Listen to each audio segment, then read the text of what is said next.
నమస్కారం. City news కి స్వాగతం. సుపరిపాలనలో భాగంగా వినుకొండ మున్సిపాలిటీలో పేదలకు 200 రూపాయలకే మంచినీటి కుళాయి కనెక్షన్ పథకం ప్రవేశపెట్టింది. దీనిలో భాగంగా పట్టణంలోని 30వ వార్డు సంజయ్ గాంధీ నగర్ లో పేదలకు 200 రూపాయలకే త్రాగునీటి కుళాయి కనెక్షన్లను ఏర్పాటు చేయగా ప్రభుత్వ చీఫ్ విప్ సీనియర్ శాసనసభ్యులు జీవి ఆంజనేయులు ముఖ్య అతిథిగా హాజరై ప్రారంభించారు. పట్టణంలోని 32వ వార్డులో 220 కనెక్షన్లను బీపీఎల్ పేదల ఇండ్లకు 200 రూపాయలకే ఇవ్వటం జరిగిందని, లబ్ధిదారుడు చెల్లించవలసిన 200 రూపాయలు కుళాయి కనెక్షన్ ఫీజును శివశక్తి ఫౌండేషన్ చెల్లించడం అభినందనీయమని అన్నారు. గత వైసీపీ పాలనలో పేదలు ఇంటికి కుళాయి కనెక్షన్ ఇవ్వాలంటే 10,500 రూపాయలు వసూలు చేసేవారని, పట్టణంలో పేదలు కుళాయి కనెక్షన్ ఫీజు చెల్లించలేక అనేక ఇబ్బందులు ఎదుర్కొన్నారని, కూటమి ప్రభుత్వం అధికారంలోకి రాగానే తాము వినుకొండ మున్సిపాలిటీ పరిధిలోని పేదలకు 200 రూపాయలకే కుళాయి కనెక్షన్లు ఇచ్చి ఆదుకోవటం జరిగిందన్నారు. ఈ కార్యక్రమంలో కూటమి నాయకులు పాల్గొన్నారు. పేరు పేరున హృదయపూర్వక నమస్కారం, అభినందనలు. నాతో పాటు ఈ కార్యక్రమంలో పాల్గొన్నటువంటి తెలుగుదేశం ఎన్డీఏ నాయకులు కార్యకర్తలందరికీ అభినందనలు. బీపీఎల్ కనెక్షన్లు పేదవాళ్ళకి వినుకొండ పట్టణంలో 200 రూపాయలకి పేదవాళ్ళకి కనెక్షన్ ఇచ్చాం. గత ప్రభుత్వంలో 10,500 ఖర్చు అయింది. ఒక్కొక్క కనెక్షన్ తీసుకోవాలంటే పేదవాడికి 10,500 అయింది. ఈ 200 కూడా భారం కాకూడదని, ఈ 200 కూడా పేదవాళ్ళకి భారం కాకూడదని శివశక్తి ఫౌండేషన్ ద్వారా ఆ 200 కూడా చెల్లించి పేదవాళ్ళకి ఈరోజు టౌన్ లో సుమారు 250 మంచినీళ్ళ కనెక్షన్లు ఉచితంగా ఇచ్చాం. ఇంకా ఎంతమంది అర్హతలు ఉన్నా వాళ్ళందరికి కూడా తక్కువ ట్యాక్స్ కట్టే వాళ్ళకి, మున్సిపల్ ట్యాక్స్ కట్టే వాళ్ళకి, ప్రమాణాలు సరిపోయినటువంటి వాళ్ళకి, తెల్ల రేషన్ కార్డు ఉన్న వాళ్ళకి ఇంకెంతమందికి కావాలన్నా 200 రూపాయల కనెక్షన్ ఇవ్వడానికి మున్సిపాలిటీ నుండి సిద్ధంగా ఉంది. ఈ రోజు 200 రూపాయల ట్యాప్ కనెక్షన్ పొందిన వాళ్ళందరికీ, అంటే ఆల్మోస్ట్ ఆల్ ఉచితంగా వాళ్ళు ట్యాప్ పొందిన అందరికీ అభినందనలు తెలియజేస్తున్నా. 2014-19లో ఇలాగే మేము 200 రూపాయలకి బీపీఎల్ కనెక్షన్లు ఇచ్చాం, మంచినీళ్ళ కుళాయిలు ఇచ్చాం. కానీ 5 ఏళ్ల వైసీపీ పాలనలో ఒక్క కనెక్షన్ ఇచ్చారా? ఎందుకు ఇవ్వలేదు? మీకు పేదలంటే నిర్లక్ష్యం. అందుకంటే ఏంటి చెప్పండి? మీరు 5 ఏళ్లలో ఒక్క 200 రూపాయల ట్యాప్ కూడా ఎందుకు ఇవ్వలేదు? దీనికి సమాధానం చెప్పండి. 10,500 కనెక్షన్ వసూలు చేశారా లేదా? పేదవాళ్ళ దగ్గర కూడా చెవులు పిండి వసూలు చేశారా లేదా? ఈ రోజు 23 లక్షలండి పేదవాళ్ళకి. అదే 10,500 వసూలు చేస్తే 23 లక్షల పైగా ఈరోజు మున్సిపల్ ఆదాయాన్ని కూడా కాదనుకొని, ఈరోజు మున్సిపాలిటీ ఆదాయం కాదు, పేదలకు సేవ ముఖ్యం. పేదలకి సేవ చేయటం మాకు ప్రధాన లక్ష్యం. అందుకోసమే ఈరోజు మున్సిపల్ ఆదాయం 23 లక్షలు కూడా కాదనుకొని పేదలకి 200 రూపాయల కనెక్షన్ శివశక్తి ఫౌండేషన్ ద్వారా చెల్లించి కనెక్షన్లు ఇచ్చినందుకు నాకు చాలా ఆనందంగా ఉంది. మరి వైసీపీ పాలనలో అది చేసాం ఇది చేసాం అంటారు. ఏం చేశారు మీరు? ఒక 200 రూపాయల కనెక్షన్ ఒక్కటి ఇవ్వలేకపోయారు. ఒక బస్ షెల్టర్ కట్టలేకపోయారు టౌన్ లో, ఒక మరుగుదొడ్డి కట్టలేకపోయారు టౌన్ లో, ఇంకేదో చేసామంటారు. ఒక్క పని కూడా పూర్తి చేయలేకపోయారు వైసీపీ పాలనలో వినుకొండలో. ఖచ్చితంగా రేపు ఎన్ఎస్పీ కాలనీ అభివృద్ధి చేయడానికి ముఖ్యమంత్రి గారితో కూడా మాట్లాడాను, మంత్రి నారాయణ గారితో మాట్లాడాము. తప్పనిసరిగా ఎన్ఎస్పీ కాలనీ అభివృద్ధికి శ్రీకారం చుట్టాము. అట్లాగే 210 కోట్లతో మంచినీళ్ళ స్కీమ్ తీసుకొచ్చాం. దీన్ని 2 ఏళ్లలో పూర్తి చేస్తాం. ఇంటింటికి ట్యాపులు ఇస్తాం, ప్రతిరోజు మంచినీళ్ళ కనెక్షన్ ఇస్తాం. చెరువుని అనుసంధానం చేసి 3 చెరువులు అనుసంధానం చేసి బండ్ స్ట్రెంగ్తన్ చేసి 365 రోజులు మంచినీళ్ళు ఇచ్చే విధంగా శాశ్వత మంచినీటి పథకాన్ని తీర్చిదిద్దుతాం. ఈ వార్డులో క్రిస్టియన్ పాలెంలో 30 సంవత్సరాల నుండి లో వోల్టేజ్, 5 ఏళ్ల వైసీపీ పాలనలో మీరు ఒక్క గంట కూడా దీని గురించి ఆలోచించలేకపోయారు.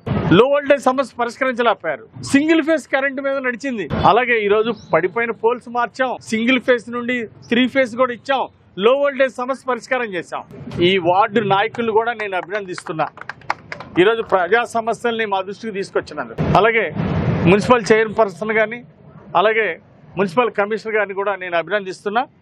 ఇక్కడ రోడ్డు దెబ్బతింది, ఇబ్బంది అంటే వారం రోజుల్లో పని పూర్తి చేశాను. ఆ విధంగా ప్రజా సమస్యలు అంటే వెంటనే స్పందించి పనిచేసినందుకు అధికారులకు అభినందనలు తెలియజేస్తున్నా.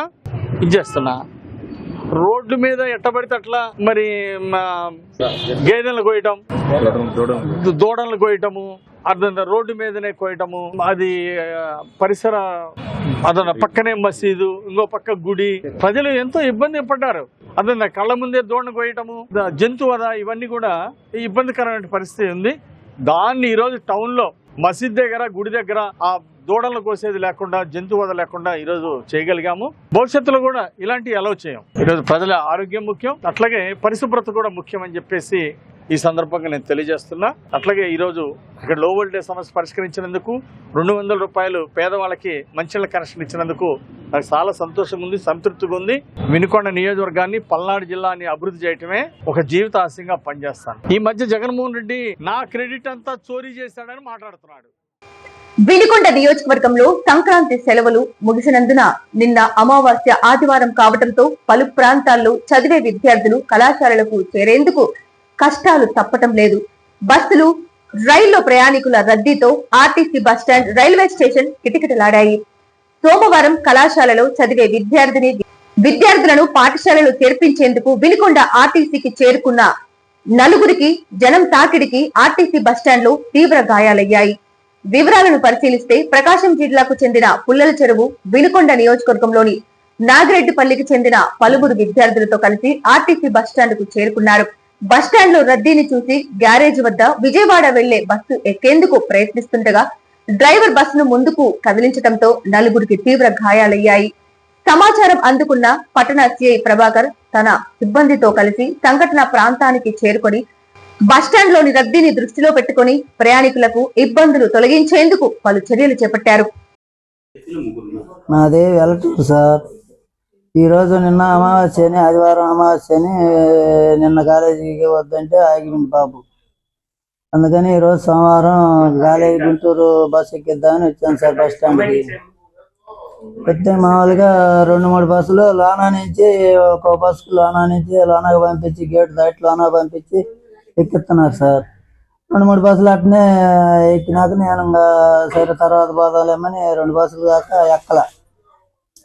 3వ బస్సు, 4వ బస్సు ఎక్కుదామని ఇంకా వెళ్ళాను సార్. నేను ఆ గేటు, మనం ఎక్కే గేట్లు ఉంటాయి కదా సార్, ఆ గేట్లు 2 గేట్లు ఇటు పట్టుకున్నా సార్. 2 డోర్ కాడ గేట్లు, అవి కడ్డీలు. ఆ కడ్డీలు పట్టుకునేటప్పుడు డ్రైవర్ వచ్చేసి ఇంకా స్పీడ్గా లాగిచ్చింది.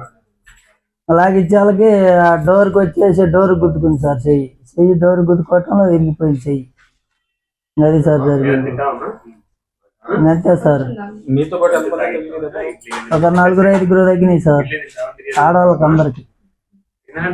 అందరు కట్లు కట్టి కొంతమంది జేసీ హాస్పిటల్లో పోయారు. నిన్న మా మామ కొడుకు ఉండి ఫోన్ చేస్తే దీన్ని తీసుకొచ్చారు. ఎరణపాలెం ఎండపిల్లి నుంచి వస్తున్నాం సార్. నర్సరాపేట పాలెం వినకొండ దిగినాం.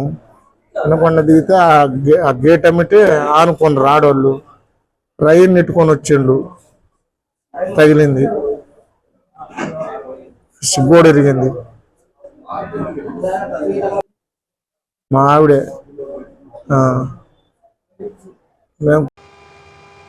పశు ఆరోగ్య శిబిరాలతో పాడి రైతులకు ఎంతో మేలు జరుగుతుందని మండల పశు వైద్యాధికారి డాక్టర్ పి అమీర్ బాషా తెలిపారు. వినుకొండ మండలం నరగాయిపాలెం గ్రామం నందు ఉచిత పశు ఆరోగ్య శిబిరాలను జాతీయ పశు వైద్య నియంత్రణ పథకం ద్వారా పశువులకు, దూడలకు, సన్నజీవాలకు నట్టల నివారణ మందులు, గర్భకోశ వ్యాధులు, వ్యాధి నివారణ టీకాలు, వ్యాధి నిర్ధారణ పరీక్షలు శిబిరం ఏర్పాటు చేయడం జరిగింది. ఈ శిబిరానికి గ్రామ టీడీపీ అధ్యక్షుడు వెన్న రామిరెడ్డి, వెన్న చిన్నకోటిరెడ్డిలు ప్రారంభించారు. ఈ సందర్భంగా మండల పశు వైద్యాధికారి డాక్టర్ పి అమీర్ బాషా మాట్లాడుతూ పశు సంవర్ధక సేవలు పశు పోషకాలకు మరింత చేరువ చేయడానికి 19/1/2026 నుండి 30/1/2026 వరకు వినుకొండ మండలంలోని అన్ని గ్రామాలలో ఉచిత పశు ఆరోగ్య శిబిరాలు మరియు అవగాహన సదస్సులు నిర్వహించడం జరుగుతుందని, పాడి రైతులందరూ తప్పక సద్వినియోగం చేసుకోవాలని వారు కోరారు. వినుకొండ మండలంలోని 40,000 గొర్రెలు, మేకలకు నట్టల నివారణ మందు ఇవ్వడం జరుగుతుంది.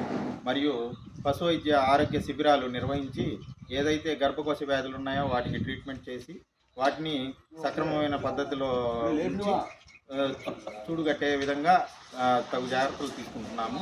మరియు వ్యాక్సినేషన్లో భాగంగా షీప్ పాక్స్ వ్యాక్సిన్ మరియు పీపీఆర్ టీకాలు వేయించడం జరుగుతుంది. ఈ కార్యక్రమాన్ని ప్రతి ఒక్కరూ సద్వినియోగం చేసుకోవాలని కోరుకుంటున్నాను.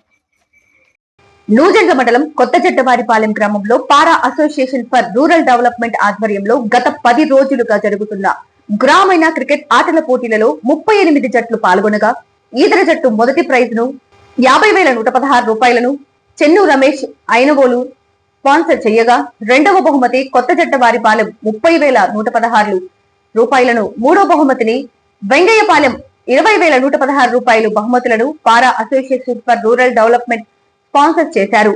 ఈ బహుమతులను ప్రభుత్వ chief whip MLA GV Anjaneyulu, GDCCB director Makkena Mallikarjunarao, Andhra Pradesh veterinary council chairman doctor Para Venkata లక్ష్మయ్యలు అందజేశారు. ఈ కార్యక్రమంలో Vinukonda market chairman Muralikrishna Yadav, Nuzendla society chairperson Bachchu Anjireddy, గ్రామ సర్పంచ్ గోగులపాటి పున్నారావు, టీడీపీ నాయకులు లగడపాటి వెంకట్రావు, గంగినేని రాధాకృష్ణమూర్తి, జడ్డరామయ్య, జంపాల నాగేశ్వరరావు, లగడపాటి చిన్న, పారా రామాంజీ, విశ్వ హిందూ పరిషత్ పల్నాడు జిల్లా అధ్యక్షులు భాగవతుల రవికుమార్, చెన్నూరు రమేష్ తదితరులు పాల్గొన్నారు. క్రీడాకారులకి, వివిధ ప్రాంతాల నుండి వచ్చినటువంటి క్రీడాకారులకి హృదయపూర్వక అభినందనలు. చక్కగా ఈదర్ టీము నంబర్ 1 ప్లేస్ సాధించినందుకు వారికి ప్రత్యేక అభినందనలు. బ్రహ్మాండంగా పోరాడి విన్నర్స్ గా వచ్చినటువంటి గడ్డవారిపాలెం టీముకి ప్రత్యేక అభినందనలు. వెంగాయపాలెం టీము 3rd ప్లేస్ వచ్చింది, ఆ టీము కూడా ప్రత్యేక అభినందనలు. ఈ విధంగా ఈరోజు క్రికెట్ టోర్నమెంట్లో చక్కగా పాల్గొని ఇక్కడ చక్కగా పార్టిసిపేట్ చేసి క్రీడాకారులందరికీ హృదయపూర్వక అభినందనలు. అన్న ఎన్టీ రామారావు గారి వర్ధంతి ఈరోజు జనవరి 18, 410 మంది. స్వర్గీయ నందమూరి తారక రామారావు గారి 30వ వర్ధంతి సందర్భంగా Para association for rural development 2026 cricket పోటీల్ని ప్రారంభించడానికి మరికొద్దిసేపట్లో మన చీఫ్ విప్ జీవి ఆంజనేయులు గారు, అట్లానే మక్కెన మల్లికార్జున గారు, ఇతర ప్రముఖులు అందరూ వస్తున్నారు. ఈ కార్యక్రమంలో దాదాపు 35 టీంలు గత 10 రోజులుగా క్రికెట్ మన జడ్డవారిపాలెం యువత నిర్వహించింది. సో వాళ్ళలో first prize, second prize, third prize కి బహుమతులు ఇచ్చేటువంటి కార్యక్రమం మరికొద్దిసేపట్లో ప్రారంభం కాబోతా ఉంది. అట్లానే బైక్ ర్యాలీని మన ఆంజనేయులు గారు వచ్చిన తర్వాత ఇక్కడి నుంచి క్రికెట్ క్రీడా మైదానం వరకు కూడా కొనసాగి ఆ తర్వాత కార్యక్రమం కొనసాగుతుందని చెప్పి తెలియజేయడానికి ఎంతో సంతోషిస్తూ ఉన్నాను. ప్రతి సంవత్సరం కూడా పార్డ్ క్రికెట్ పోటీలు అనేటువంటివి మా గ్రామాల్లో ఉన్నటువంటి చుట్టుపక్కల ఉన్నటువంటి వాళ్ళందరితో సహృద్భావ వాతావరణంలో నిర్వహించుకుంటూ ఉన్నాము. దానికి చాలా సంతోషంగా ఉంది. దీనికి మొదటి బహుమతిని చెన్ను రమేష్ 50,000 రూపాయలు ఇవ్వడం జరుగుతూ ఉంది. అట్లానే మిగిలినటువంటి మా గ్రామ పెద్దలు, మా గ్రామ యువత అందరూ కూడా దీంట్లో పార్టిసిపేట్ చేసి సక్సెస్ఫుల్ గా ఈ కార్యక్రమాన్ని మా గ్రామ సర్పంచ్ పున్నారావు గారు, మిగతా సభ్యులందరూ కూడాను సక్రమంగా నడిపించారు. మా పార్టీ ప్రెసిడెంట్ ప్రముఖంగా జంపాల నాగేశ్వరరావు గారు చాలా ముందుండి అన్ని కార్యక్రమాలని వదిలేసి కూడా ఈ కార్యక్రమం చేయడం జరిగింది. అట్లానే రామాంజనేయులు ఈ కార్యక్రమాన్ని సక్సెస్ఫుల్ గా అన్ని టీమ్స్ ని కోఆర్డినేట్ చేసుకుంటూ ముందుకు నడిపించినందుకు వాళ్ళందరికీ కూడా ప్రత్యేకంగా అభినందనలు తెలియజేస్తా ఉన్నాను. ధన్యవాదాలు. వినుకొండ మండలంలోని పెదకంచెర్ల గ్రామంలో సంక్రాంతి పండుగను పురస్కరించుకొని పెదకంచెర్ల గ్రామ కళా పరిషత్ ఆధ్వర్యంలో 7వ వార్షిక నాటకోత్సవాలు అత్యంత వైభవంగా జరిగాయి. ఆంధ్రప్రదేశ్ రాష్ట్ర సృజనాత్మక మరియు సాంస్కృతిక స్మృతి అమరావతి వారి సౌజన్యంతో ఈ వేడుకలు జనవరి 13 నుండి 16వ తేదీ వరకు 4 రోజుల పాటు నిర్వహించారు. స్థానిక సీతారామస్వామి దేవస్థానం గాలి గోపురం వద్ద ప్రతిరోజు రాత్రి 7 గంటల నుండి వివిధ సాంస్కృతిక ప్రదర్శనలు ఏర్పాటు చేశారు. అమృతపుడి దివ్యశ్రీ శిష్య బృందం వినుకొండ వారిచే కూచిపూడి, భరతనాట్యం, జానపద నృత్యాలు, అనంతరం మంచి మనుషులు నాటిక ప్రదర్శన మరియు పిల్లలకు డాన్స్ వంటి కార్యక్రమాలు ఘనంగా నిర్వహించారు. ఈ కార్యక్రమంలో ముత్తునేని గిరిబాబు మరియు పలువురు నాయకులు, గ్రామస్తులు తదితరులు అధిక సంఖ్యలో పాల్గొన్నారు. సిటీ న్యూస్ ఇంతటితో సమాప్తం. తిరిగి రేపటి సిటీ న్యూస్ లో మళ్ళీ కలుద్దాం. అంతవరకు సెలవు. నమస్కారం.